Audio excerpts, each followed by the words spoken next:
I am 71 years old, and I sit here in this empty house, surrounded by silence so thick it hurts my ears. The clock on the wall ticks. That's the only sound. No laughter, no phone calls, no one knocking on my door asking if I'm okay. People always say you die twice, once when your body stops, and once when someone says your name for the last time. I'm not dead yet, but sometimes I feel like I already died the second death, because nobody says my name anymore. Nobody calls, nobody visits, and it's all my fault.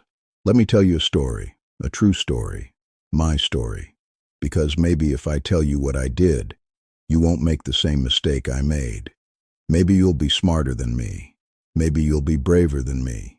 43 years ago, I had a best friend. His name was Tariq. We grew up together. Same street, same school, same dreams. We were like brothers. Closer than brothers, actually, because brothers fight over inheritance and property. We never fought over anything. When I got married, Tariq was my best man. When he got married, I was his. When my first child was born, he came to the hospital before my own parents. When his daughter was born, I held her before anyone else. That's how close we were. We built our lives side by side. I started a small electronics shop. He opened a printing press. We weren't rich, but we were doing okay. Our families were close. Our children played together. Our wives were friends.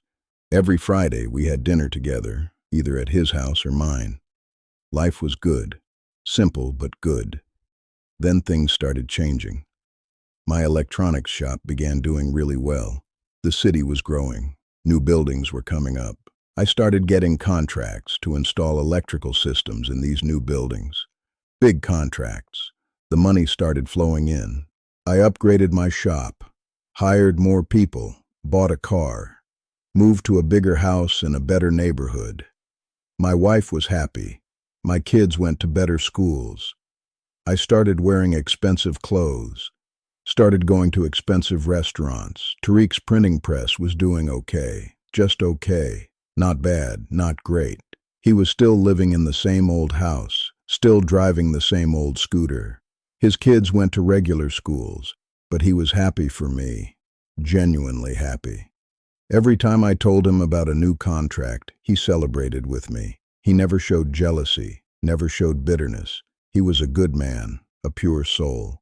Slowly, I started changing. I started meeting new people, businessmen, contractors, rich people. They invited me to clubs, to parties, to places Tariq couldn't afford. And I went. I liked the attention. I liked being respected. I liked being called successful.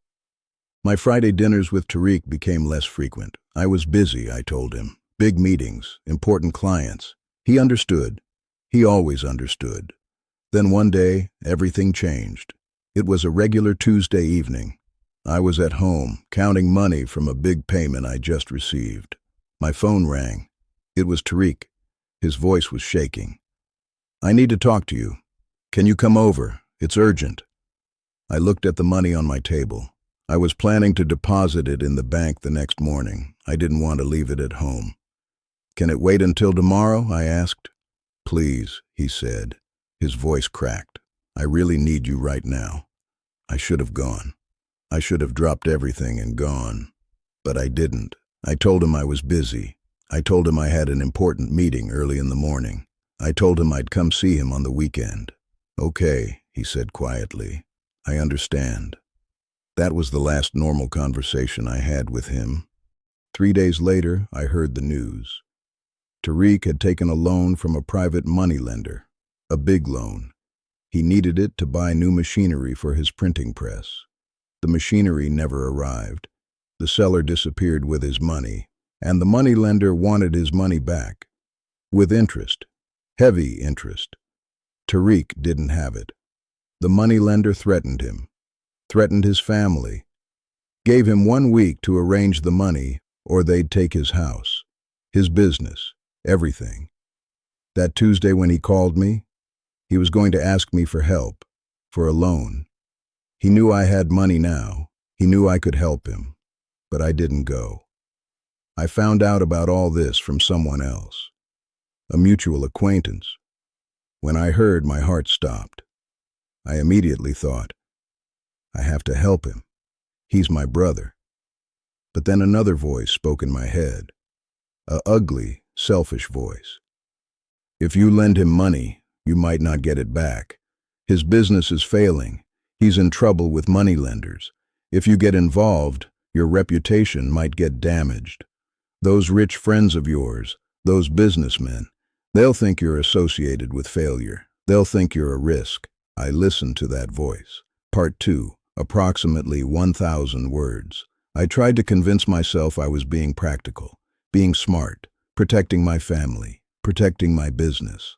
I had worked hard for my success. Why should I risk it? But deep down, I knew the truth. I was being a coward. I was being selfish. I was choosing money and reputation over my best friend. I avoided Tariq's calls. When he came to my shop, I made excuses. I was busy, in a meeting, had to go somewhere urgent. My employees started lying for me. "Sir is not here," they'd say, while I hid in the back office. One evening, Tariq came to my house, my new house in the nice neighborhood. He rang the bell. I saw him from the window. He looked tired, broken. His clothes were wrinkled. His face was tense. I told my wife to tell him I wasn't home.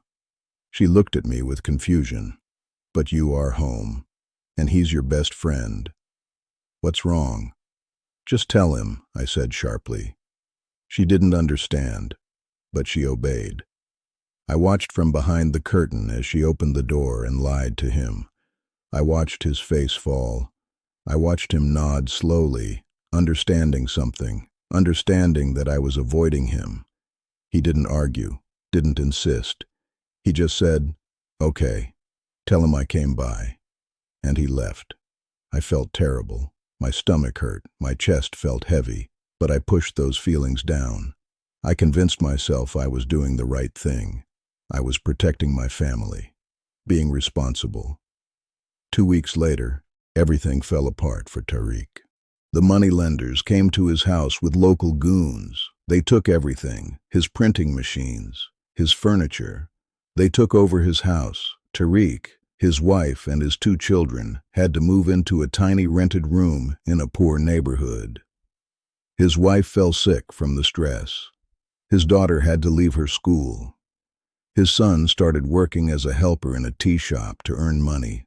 And Tariq became a shell of himself.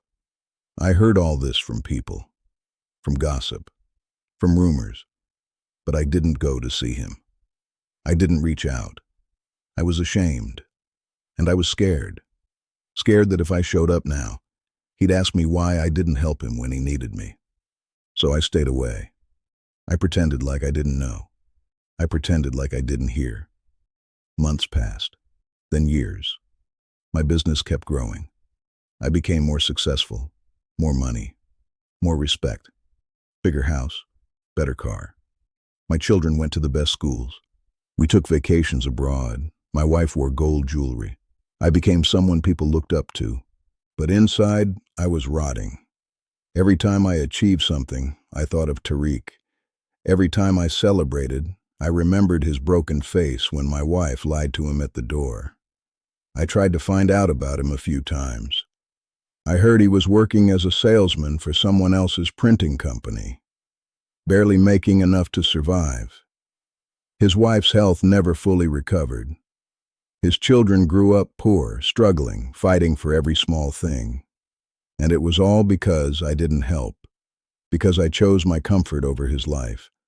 I told myself I would reach out someday when the time was right, when I figured out what to say, how to apologize, how to make it right. But I never did. Days became months.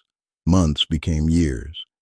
The guilt became a constant companion, a weight I carried everywhere. My wife noticed something was wrong.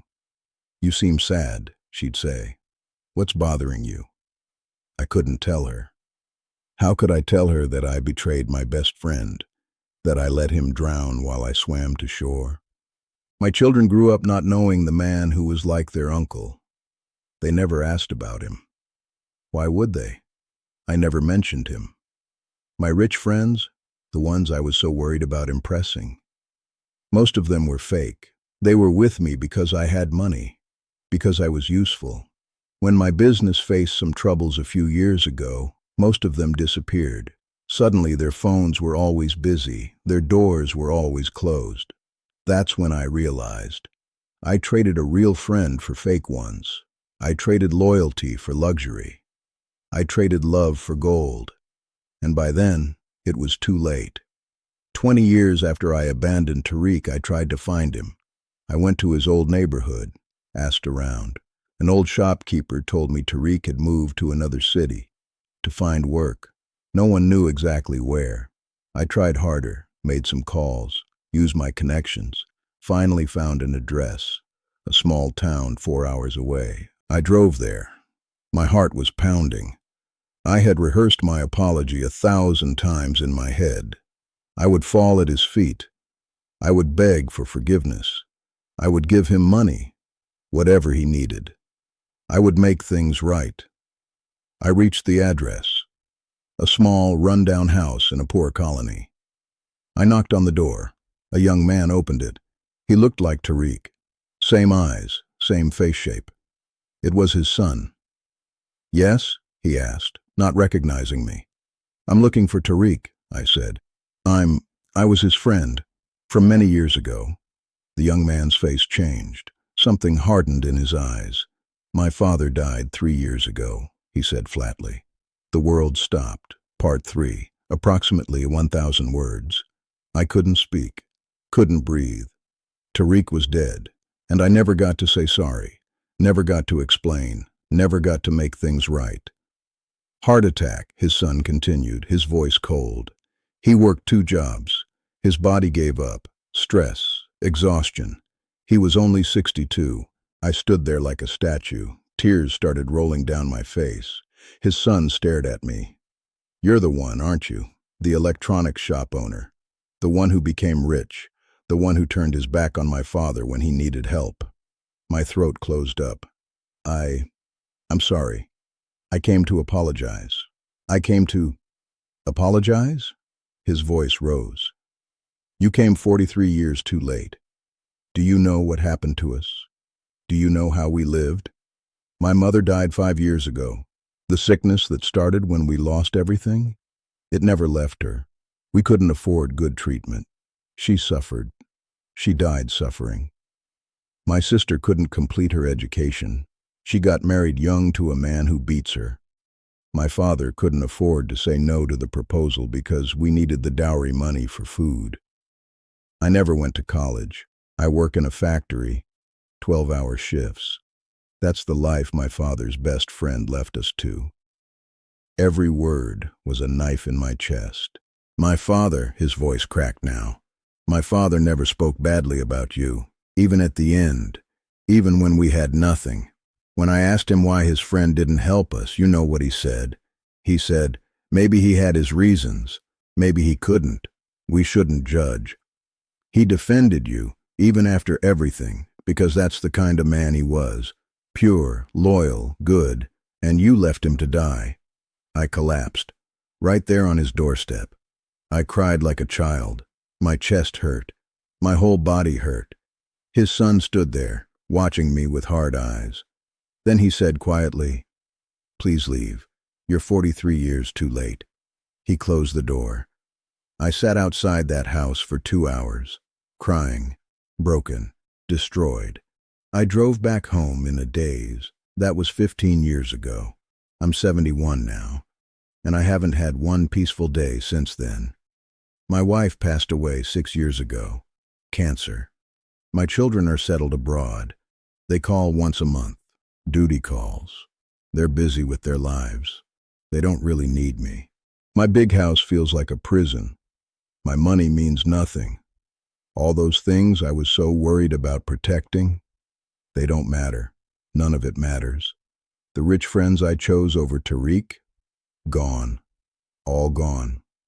When my wife died, only 3 people came to the funeral. 3.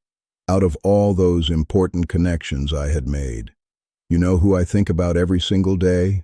Tariq, his face, his voice, his loyalty, his goodness. I have everything, big house, money in the bank, expensive car, but I have no one. I am completely alone, and I deserve it. I made a choice 43 years ago. I chose things over people.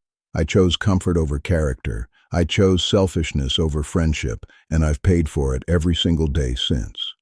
That voice I listened to, the one that told me to protect myself, it was the devil, and I fell for it. I fell for the lie that success means keeping everything for yourself, that helping others is a risk, that loyalty is weakness. I was wrong, so wrong. If I could go back, I would give everything I have, everything, just to have that one chance again. That Tuesday evening when Tariq called me, I would drop everything. I would run to him. I would help him. I would save him. But I can't go back. Time doesn't work that way, so I'm telling you this story. Because maybe you have a friend who needs you right now. Maybe someone is struggling and too proud to ask for help directly. Maybe someone called you and you said, "I'm busy. Don't be me. Don't make my mistake." Money comes and goes. Success rises and falls. But real friendships, real relationships, those are rare. Those are precious. Those are everything. When someone who truly loves you asks for help, help them. Don't think about what you might lose. Think about what you'll lose if you don't help. Your reputation will survive, your business will survive. But if you lose a true friend because of your selfishness, that wound never heals. That regret never goes away.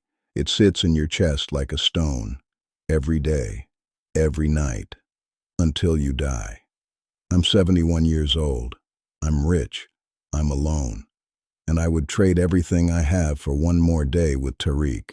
One more chance to be the friend he deserved. Don't wait until it's too late. Don't wait until the person is gone. Don't wait until you're sitting in an empty house at 71, crying for a friend who died defending you even after you betrayed him. Be there for the people who matter. Choose people over things. Choose loyalty over comfort. Choose love over fear. Because in the end, when you're old and sitting alone, the only thing that will matter is who loved you and who you loved back. And if you failed at that, then you failed at life. No matter how much money you have, no matter how successful you are, I failed. Don't be like me. That's all I can say. That's my story. That's my regret. That's my life. I lost my best friend to my own selfishness. Now I have no one, and I deserve it.